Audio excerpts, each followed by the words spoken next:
no keys, push the start. Yeah, you know what it is. Everything I do it big. Yeah, screaming that's nothing. When I pulled off the lot, that's nothing. I come to town, you see me, you know everything. Black and yellow, black and yellow, black and yellow, black and yellow. I put it down from the whip to my diamonds. I'm in black and yellow, black and yellow, black and yellow, black and yellow.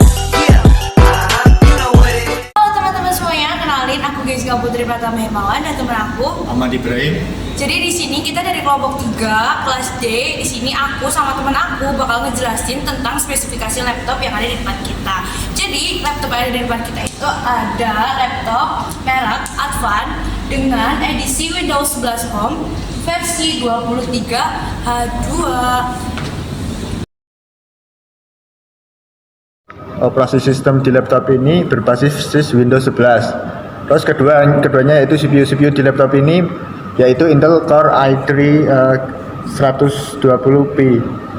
RAM di laptop ini yaitu 8GB single channel. Motherboardnya yaitu SU2N21C.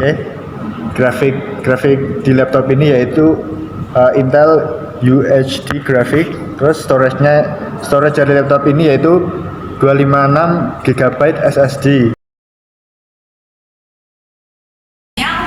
Ngasih tahu ke kalian bagian-bagian hardware di komputer ini. Yang pertama ada prosesor atau CPU. Fungsi dari CPU itu adalah otak komputer yang menjalankan instruksi dan melakukan perhitungan. Contohnya ada Intel Core, ada AMD Ryzen. Terus karakteristiknya itu dikenal dengan jumlah inti atau core dengan kecepatan clock semakin tinggi semakin baik fungsinya. Yang kedua itu ada memori atau RAM. Fungsinya itu menyimpan data sementara yang digunakan oleh CPU saat menjalankan program. Contohnya ada DDR4, DDR5. Karakteristiknya kapasitas diukur dalam gigabyte, lebih banyak RAM memungkinkan multitasking yang lebih baik. Yang ketiga ada penyimpanan atau hard disk drive. Fungsinya itu menyimpan data secara permanen dengan menggunakan piringan magnetis. Yang kedua ada karakteristiknya, kapasitasnya besar dan biaya lebih rendah, tapi lebih lambat dibanding SSD. Yang kedua ada solid state drive atau SSD. Fungsinya menyimpan data secara permanen dengan teknologi flash memory. Yang keempat ada motherboard. Fungsinya itu adalah papan sirkuit utama yang menghubungkan semua komponen hardware. Karakteristiknya memiliki slot untuk CPU, RAM, kartu grafis, serta konektor untuk penyimpanan dan peripheral. Kartu grafis atau GPU. Fungsinya yaitu mengolah, menghasilkan gambar serta video. Contoh GPU adalah seperti Nvidia GeForce, AMD Radeon. Karakteristik GPU yaitu penting untuk bermain game, desain grafis, pemrosesan video, dan memiliki memori sendiri atau VRAM.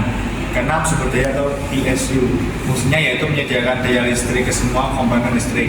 Karakteristiknya yaitu dukung dalam buat dari PSU dengan daya yang cukup untuk semua komponen.